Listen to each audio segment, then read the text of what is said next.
Dear students, study with Manoj Rathore में आज आपका फिर से स्वागत है। आज हम लेसन 5 के कुछ इंपॉर्टेंट क्वेश्चन के बारे में स्टडी करेंगे, जो कि सबसे पहला हम करेंगे डोबे-राइनर के बारे में समझेंगे। उसके बाद न्यूलैंड का अष्टक नियम पढ़ेंगे और उसके बाद आधुनिक आवर्त नियम क्या है वो पढ़ेंगे। लेसन जो 5 है उसका नाम है तत्वों का आवर्ती वर्गीकरण।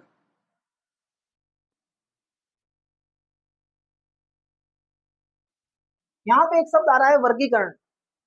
अब वर्गीकरण होता क्या है? वर्गीकरण की परिभाषा क्या है? वर्गीकरण वह प्रक्रिया है जिसमें समान लक्षणों को समूह विशेष में बांटा जाता है। समान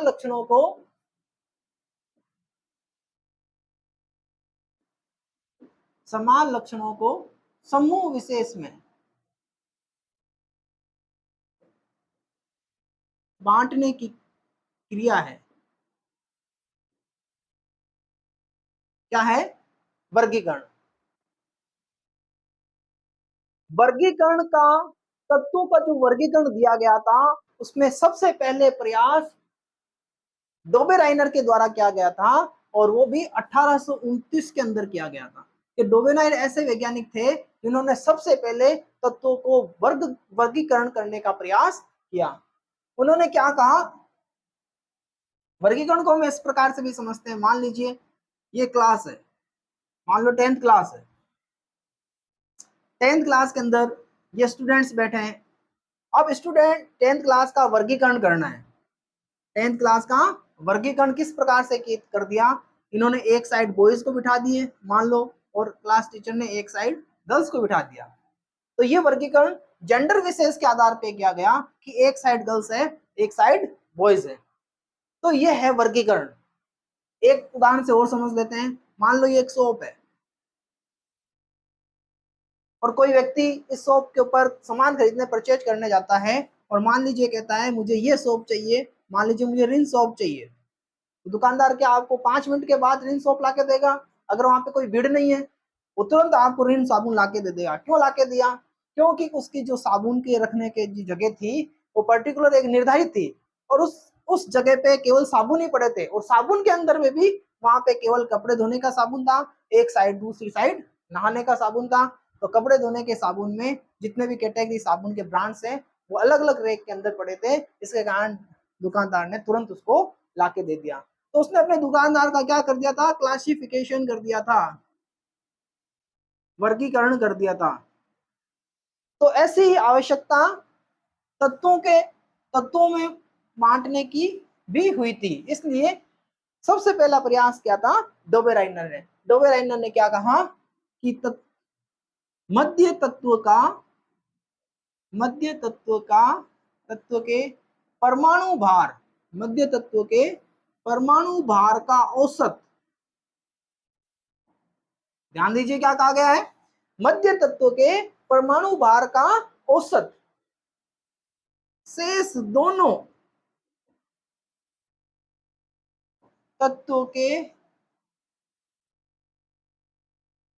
भार का औसत होता है।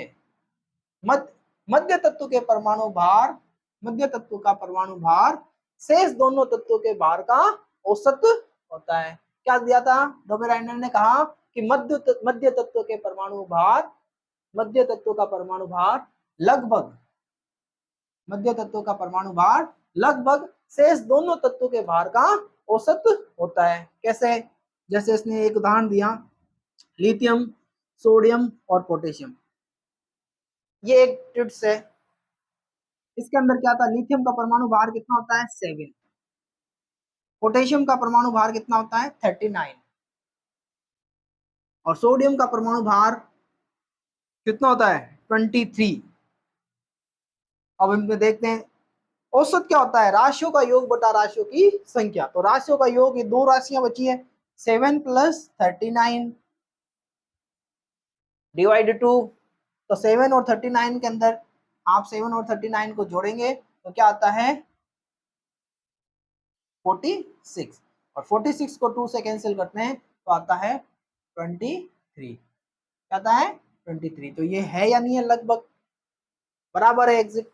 तो यही डोबेराइनर ने कहा था। तो डोबेराइनर ने केवल ऐसे 3 सेट बनाए, डोबेराइनर ने केवल 3 ही सेट बना सका, शेष को वह समझा नहीं सका, इसलिए डोबेराइनर का रूल यहाँ पर फेल हो गया। अगला नियम आता है न्यूलैंड का अष्टक नियम।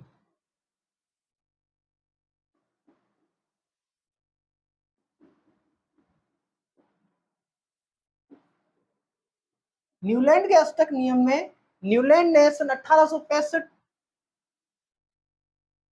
या 1864-65 के बीच में एक नियम दिया था।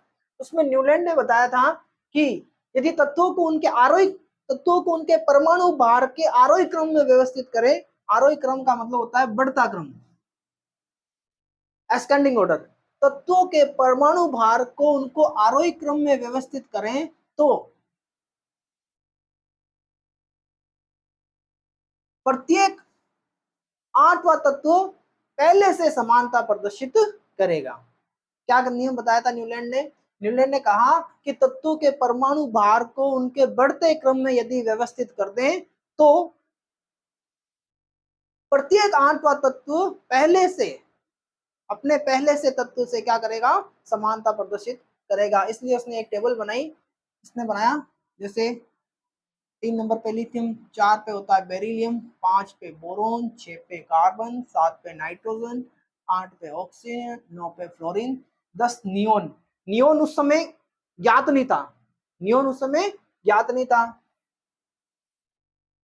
11 sodium, 12 magnesium, 13 aluminium, 14 silicon, 15 phosphorus, sulphur और क्लोरीन, यहाँ पे पोटेशियम और कैल्शियम।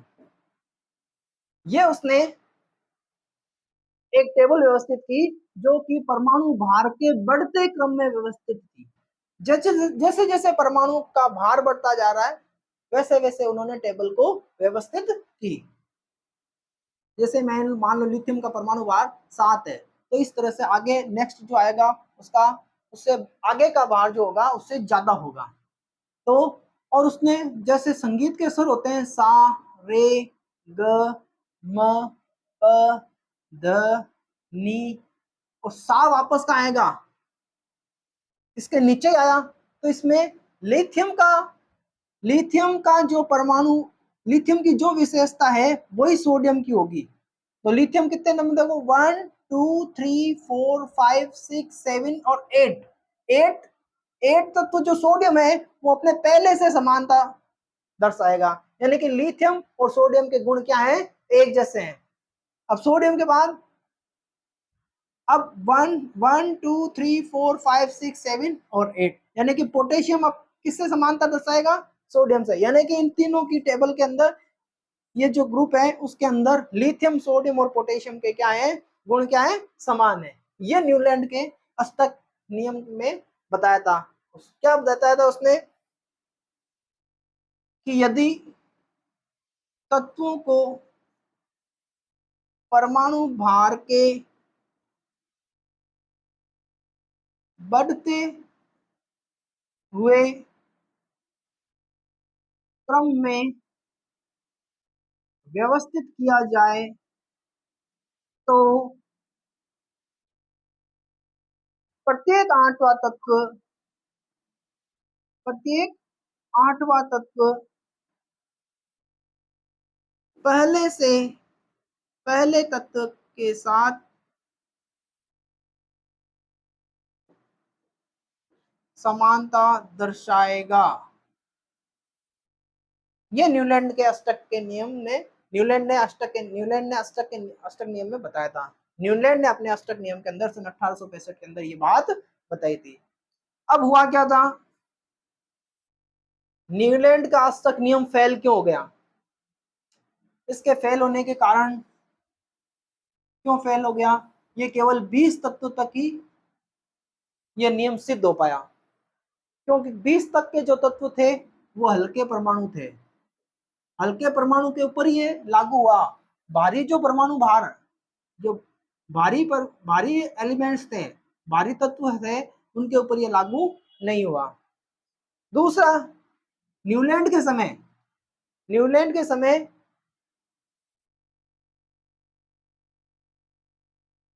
56 तत्व थे, तो उसने टेबल 1 से लेकर 56 तक की व्यवस्थित की थी, लेकिन लागू कहां तक हुआ था? ये 20 तक ही लागू हुआ। 56वें तत्व कौन सा था? थोरियम। न्यूलैंड ने ये कल्पना की कि प्रकृति में 56 ही तत्व रहेंगे, उससे आगे ज्यादा नहीं रहेंगे, लेकिन जैसे जैसे तत्वों की खोज हुई और उनको आगे उनको इसी क्रम में व्यवस्थित किया, तो इस रूल के अकॉर्डिंग वो टेबल व्यवस्थित नहीं हो पाई, तो यहाँ पर ये फेल हो गया। तीसरी लिमिट यह थी कि इसने फ्लोरीन और क्लोरीन के साथ कोबाल्ट और निकिल को रख दिया। क्लोरीन और क्लोरीन के साथ कोबाल्ट और निकिल दोनों को रख दिया। कोबाल्ट सॉलिड है, निकिल सॉलिड है, ये फ्लोरीन और क्लोरीन के साथ कैसे आ सकता है? इनकी ये गुण इसके साथ मैच नहीं कर पाए, इसलिए ये टेबल क्या हो गई? फेल हो गई। आगे चलते हैं। आधुनिक आवर्त नियम। आधुनिक आवर्त नियम क्या था? तत्वों के भौतिक तथा रासायनिक गुण, तत्वों के भौतिक तथा रासायनिक गुण, तत्वों के भौतिक तथा रासायनिक गुण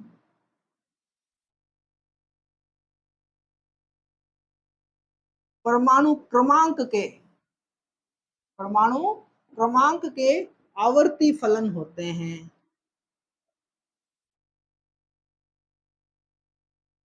मतलब कहने का मतलब है, जो भी तत्वों के भौतिक तथा रासायनिक गुण है वो परमाणु क्रमांक से डिसाइड किए जाएंगे। किससे डिसाइड हो रहे हैं? परमाणु क्रमांक के आवर्ती फलन होते हैं। जबकि जो मेंडलीफ का आवर्त नियम था, वहां परमाणु क्रमांक के स्थान पर परमाणु भार था। मेंडलीफ ने जो अपनी आवर्त सारणी बनाई थी, पीरियोडिक टेबल बनाई थी, वो एटॉमिक मास के आधार पे थी, परमाणु भार के आधार पे थी। जबकि आधुनिक आवर्त सारणी जो बनाई गई थी, वो एटम नंबर के ऊपर बनाई गई थी। तो ये आधुनिक आवर्त नियम हो गया। नेक्स्ट क्वेश्चन है कि एक परमाणु का इलेक्ट्रॉनिक विन्यास 287 है, तो बताइए उसकी परमाणु संख्या क्या है? परमाणु संख्या क्या है? सेकंड है, इसके समान विशेषता वाला तत्व, संयोजकता और धातु और अधातु। तो सबसे पहले ये लेते हैं 287, ये इसका इलेक्ट्रॉनिक विन्यास है। पहले कक्षक के अंदर इलेक्ट्रॉन कितने हैं? 2। दूसरे कक्षक के अंदर इलेक्ट्रॉन कितने हैं? 8। और तीसरे कक्षक के अंदर इलेक्ट्रॉन कितने हैं? 3। हम एक और की क्वेश्चन कर सकते हैं, इसका आवर्त कितना है? कौन से आवर्त में है ये तत्व? तो कितने एटॉम नंबर हो गए? 8 + 2 10, 10 + 7 यानी कि 17 नंबर। इसका परमाणु क्रमांक क्या हो गया? 17 हो गया। परमाणु संख्या कितनी हो गई? जितने इलेक्ट्रॉन होते हैं किसी तत्व के अंदर, उतने ही प्रोटॉन होते हैं। फर्क इतना ही है, इलेक्ट्रॉन नेगेटिव नेचर के होते हैं और प्रोटॉन पॉजिटिव नेचर के होते हैं। यहाँ पर प्रोटॉन कितने हैं? प्रोटॉन का नंबर ही परमाणु क्रमांक होता है। जितने प्रोटॉन होते हैं वही एटॉम नंबर होता है। तो 8 + 2 10, 10 और 7 7, तो इसके परमाणु एटॉम नंबर हो गया 17। अच्छा, एक और पूछा जा सकता है, नाम बताइए तत्व का। तो तत्व का नाम क्या हो गया? 17 पे आता है क्लोरीन। क्या नाम हो गया? क्लोरीन। अब ये पूछ रहा है इसका आवर्त कितना नंबर है? आवर्त कितना नंबर है? कक्षक, जितने कक्षक उतना ही आवर्त। फर्स्ट आवर्त, first cell, second cell, third cell. First आवर्त, सेकंड आवर्त, थर्ड आवर्त। तो क्या हो गया? तीसरा आवर्त है। कितना आवर्त है? तीसरे आवर्त के अंदर है, थर्ड आवर्त के अंदर है। अगला कह रहा है समान विशेषता वाला तत्व। समान विशेषता वाला तत्व, तो ये ग्रुप, इसका 17 वाला ग्रुप कौन सा है? Fluorine, chlorine, bromine, iodine, एस्टेटिन। Chlorine 9 number पे है, क्लोरीन 17 पे है। इस तरह से आगे जुड़ते जाएंगे। तो ये फ्लोरीन के समान तत्व कौन सा हो सकता है? फ्लोरीन हो सकता है, ब्रोमीन हो सकता है, आयोडीन हो सकता है, एस्टेटिन हो सकता है।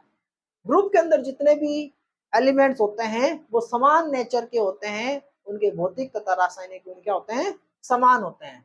तो आप कोई भी लिख सकते हैं समान विशेषता वाला तत्व, क्या लिख सकते हैं, क्लोरीन लिख सकते हैं, ब्रोमीन लिख सकते हैं, आयोडीन लिख सकते हैं और एस्टेटिन भी लिख सकते हैं। अगला क्वेश्चन है संयोजकता। क्या है संयोजकता? तो संयोजकता क्या होती है, बाहरी कक्ष में उपस्थित इलेक्ट्रॉन की संख्या संयोजकता कहलाती है। तो इसका बाहरी कक्ष कौन सा है, 7 है। लेकिन आपको यह भी ध्यान रखना है कि संयोजकता कभी भी 4 से ज्यादा नहीं हो सकती, 4 से ज्यादा नहीं हो सकती है। संयोजकता हमेशा कितनी होती है, 4 या 4 से कम होती है। अब यहाँ पर 7 आ गया, 5 आ जाता, 6 आ जाता, तो उस केस के अंदर कैसे करते हैं, जितना इलेक्ट्रॉन इसको चाहिए अष्टक बनाने में, जितने इलेक्ट्रॉन अष्टक बनाने के लिए चाहिए वो उसकी संयोजकता हो जाएगी। जैसे इसको अष्टक बनाने के लिए कितने इलेक्ट्रॉन की आवश्यकता है, 1 इलेक्ट्रॉन की आवश्यकता है, तो इसकी संयोजकता हो जाएगी 1। इसके लिए इसकी संयोजकता कितनी हो जाएगी, यहाँ अष्टक बनाने के बाहरी कक्षक में इलेक्ट्रॉन कितने हैं, 6 उपस्थित है, तो यहाँ पर 2 इलेक्ट्रॉन चाहिए, तो ये कौन सा है, 16 नंबर सल्फर है। तो इस केस के अंदर 2 इलेक्ट्रॉन की आवश्यकता है, तो सल्फर की संयोजकता कितनी हो जाएगी, 2 हो जाएगी। मान लो ये है 15 फॉस्फोरस है, 285, तो इस केस के अंदर संयोजकता कितनी हो जाएगी, 3 हो जाएगी, क्योंकि 5 के पास 3 इलेक्ट्रॉन की कमी है 8 बनाने के लिए। अब आ जाता है मान लो 14 सिलिकॉन। सिलिकॉन केस के अंदर क्योंकि संयोजकता 4 से ज्यादा नहीं हो सकती, 4 यानी कि जो बाहरी कक्ष में उपस्थित इलेक्ट्रॉन ही संयोजकता कहलाएगी। यानी कि 1 से लेकर 4 तक तो कोई प्रॉब्लम नहीं है, लेकिन 4 से ज्यादा हो जाती है तब हमें कुल मिला के 8 में से माइनस कर देना है, वो उसकी संयोजकता आ जाएगी। तो संयोजकता कितनी हो जाएगी, 1। कितनी है संयोजकता, 1, वो भी माइनस की 1, वो भी कौन सी है, माइनस की 1, क्योंकि 1 इलेक्ट्रॉन की आवश्यकता है। और धातु अधातु ये कितने नंबर ग्रुप का है, 17 नंबर ग्रुप में आता है। 17 नंबर ग्रुप में आता है फ्लोरीन, क्लोरीन, ब्रोमीन, आयोडीन और एस्टेटिन। और इसके बाद आ जाता है helium, neon, argon, krypton, xenon और रेडॉन। तो ये कौन सी गैस है, अक्रिय गैस है, ये अक्रिय गैस है और ये हैलोजन ग्रुप है। तो इधर वाले जितने भी हैं इस साइड वाले वो सब के सब अधातु है, और इस साइड वाले सारे के सारे कौन है, धातु है। तो धातु है, इसलिए ये अधातु है या धातु है, क्योंकि इस साइड वाले हैं, तो ये कौन है, अधातु है। तो आशा करता हूँ लेसन 5 के आपको क्वेश्चन समझ में आए होंगे। एक मान लो आधुनिक आवर्त सारणी की मान लो विशेषता बता दें कि आधुनिक आवर्त सारणी की विशेषता बताइए, तो आप बता सकते हैं मान लो 2 विशेषता आएगी, क्योंकि क्वेश्चन 2 नंबर का है, तो आप सीधे से सीधे लिख देना कि आवर्त सारणी को, आवर्त सारणी के अंदर ग्रुप कितने हैं, 18 हैं, आवर्त कितने हैं, 7 है, समान लक्षणों को एक ही वर्ग में रखा गया है। दूसरा, समान लक्षणों को उसको क्या रखा है, एक ही ग्रुप के अंदर रखा गया है। 2 विशेषता हो गई। परमाणु क्रमांक के बढ़ते हुए, परमाणु क्रमांक के बढ़ते हुए क्रम में ये आवर्त सारणी व्यवस्थित की गई है। तो इस तरह से आप कोई भी 2 लिख सकते हैं। तो आशा करता हूँ ये आपको ये क्लास समझ में आई होगी।